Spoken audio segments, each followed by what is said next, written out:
with us be in Luke chapter 2. Luke chapter 2, and we're not going to read the typical Christmas part of this chapter. We're going to start in verse number 25.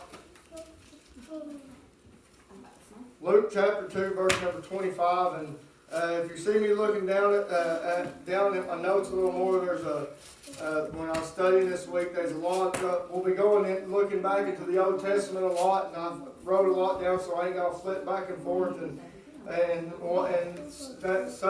things like that. But we're going to look at this morning. The thought the Lord's laid upon our hearts this morning.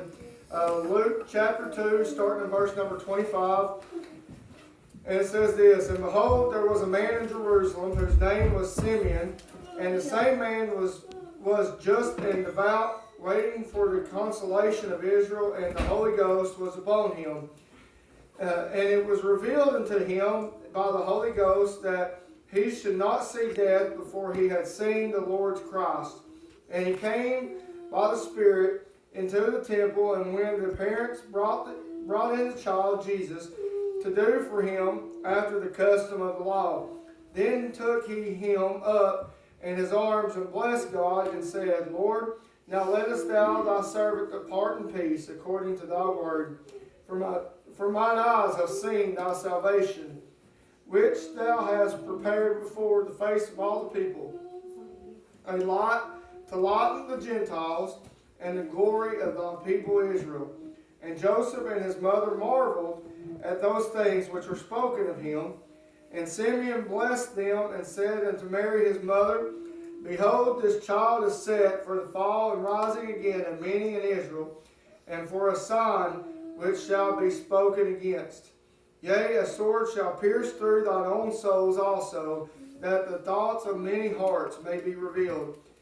And that's all we're going to read this morning. But we read this, and as I was studying this week, and I just thought, felt led to just read through Luke chapter 2, being Christmas, and I started reading through it, and I've read this chapter all the way through, probably throughout my life, probably hundreds of thousands of times it seems like, but it's a very familiar chapter. But as I was reading through this, the Lord really stood this out to me, and I never really picked up on this before, never noticed this before. And I was talking to a good friend of mine at work about how when you read something 100 times and you keep reading it again, and then God just shows you something out of it, something totally different. You don't understand why in the world you've never noticed this before, but this is right after Christ was born, and then after the 8 days they took him to be circumcised, and then they took him to be dedicated to the Lord here as the custom to the law. Excuse me. And Simeon here came in to the temple. And what really stood out to me is what Simeon said here about this child. He said here first, it says that we find out first that Simeon had been told by the Holy Ghost that he wouldn't see death until he seen the Christ child, until he'd seen the Lord's Christ. So we know, with that being said, that we through the Old Testament and what these people living in this day and time knew that Christ had been prophesied, that the Messiah was coming, that Christ was coming. Simeon was expecting it. He was looking for it because he knew it was going to happen in the time of his life. And he's been praying for it. He's been looking for it. And it seems as if, by the way that he mentioned this, called out to God, that he was ready to go on to his heavenly home here after he'd seen the Christ child. He knew exactly what he was holding in his hands. And you can see when you look in the earlier parts of the chapter when the shepherds came and they were telling Mary and Joseph about the angels appearing to them and all that. It says that Mary pondered these things in her heart. She didn't know exactly what it was that she was. She was still trying to wrap her mind around the whole thing. She was still thinking about it all. She was still pondering all these things about how great of a miracle this is. Not only is it a virgin birth, but yet all these angels are going out. She didn't know who these white shepherds were, but they were coming and saying, hey, these angels appeared unto us, praising God that the Christ had been born. And she marveled these things. And then when you look at the end of this, that when in verse 33, and Joseph and his mother marveled at those things which were spoken of him. They were marveled at what Simeon was saying, but yet they'd been told the whole prophecy of things that Simeon had been told. If you look throughout the Old Testament, we'll get into that in just a minute. In the Old Testament, you'll find many times about the whole entire life of Christ was prophesied, from the birth all the way up to the crucifixion. Many of those things were prophesied of what was going to happen.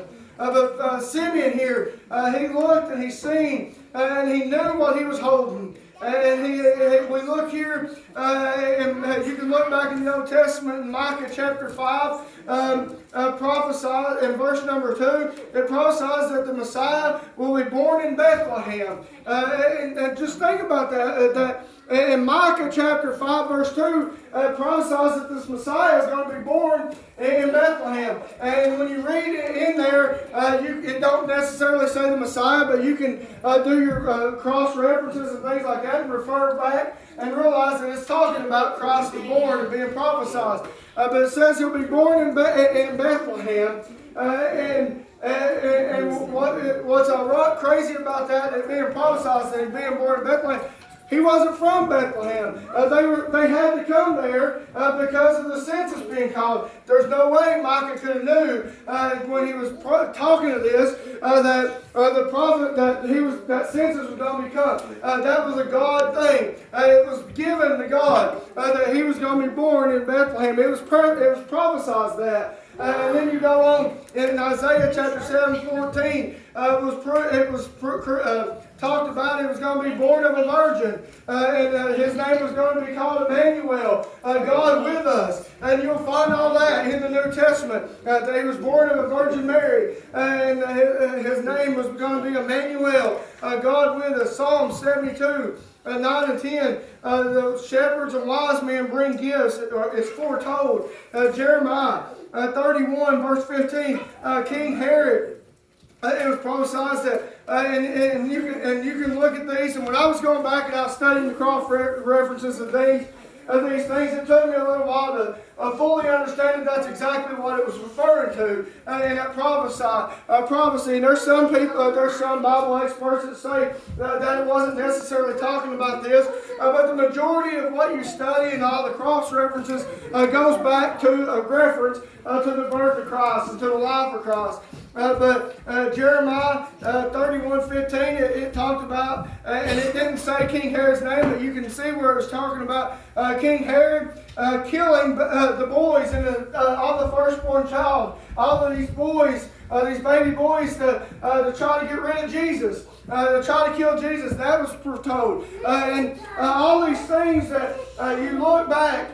And you can go on and look at Hosea chapter 11 verse 1. Mary and Joseph told to go to Egypt with Jesus. And we know that came to fruition when Herod started trying to kill the babies. The Lord appeared to Joseph in a dream and told him to go take him into Egypt and hide out until Herod's death. And then when Herod had died, God came back to Joseph in another dream and told him it was safe to go back home.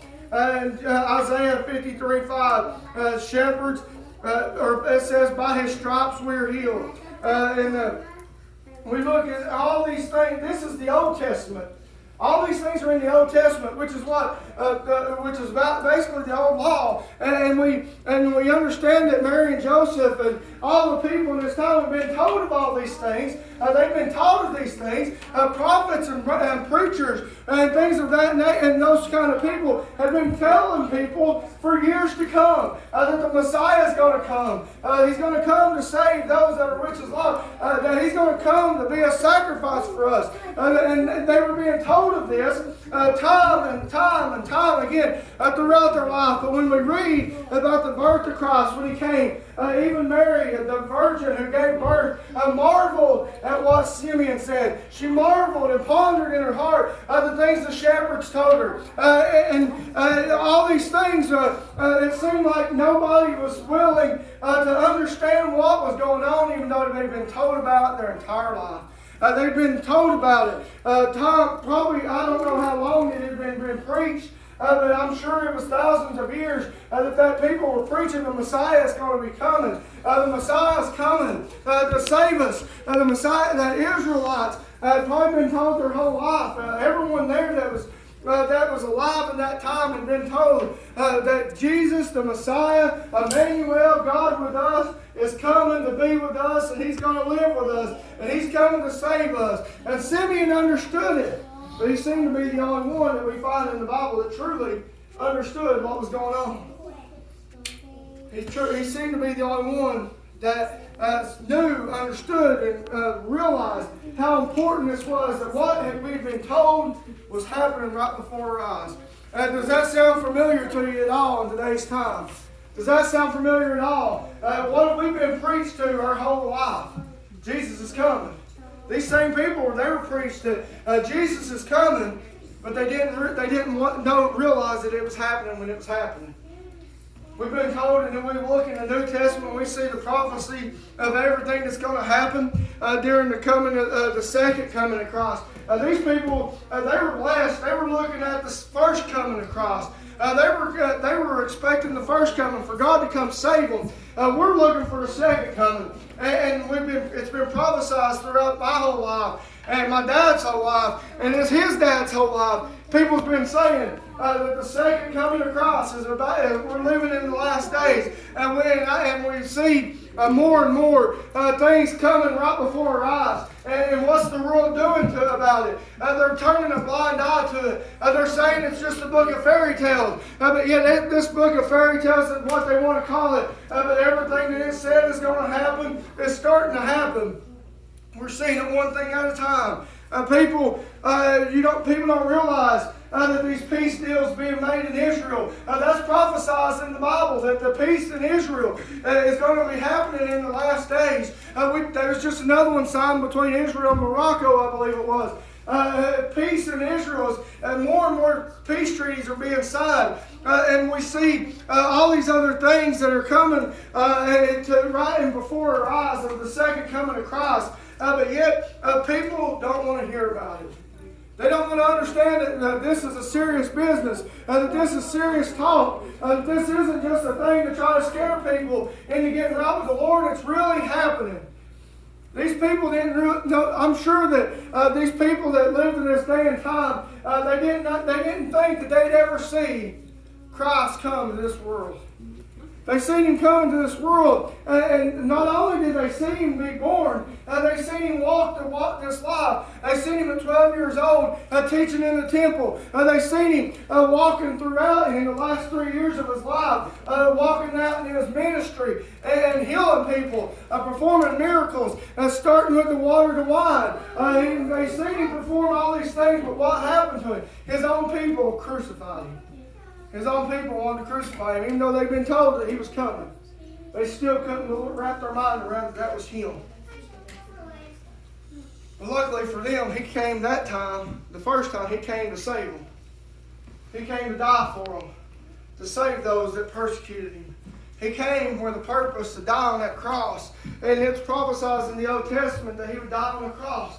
It's prophesied that by a stripe, in there where it says, by stripes we are healed, in Isaiah 53 and 5, it's referring back to the stripes that He took with the cat o' nine tails and the beating He took on His way to the cross. And by those stripes, by the beating, by the torture, by the crucifixion, by the blood that He shed when they put the spear through His side, and the blood, what little blood was left came in, and then it was just what little water was left in, He came out. And there at the very end, all those things is what healed us. It saved our soul from the devil's hell. By His stripes. And He came that first time. The first coming across, He came humble. He didn't come in a cloud of glory. He didn't come in a well-known way. I'm sure people in other countries didn't even know he'd been born. But yet he didn't come in a big trumpet. He didn't come where everybody's seen him come and all that. He come humble in a manger. He could have been born in a palace. He could have been born anywhere. But his Father's will was he came humble. He came in a manger. And they wrapped him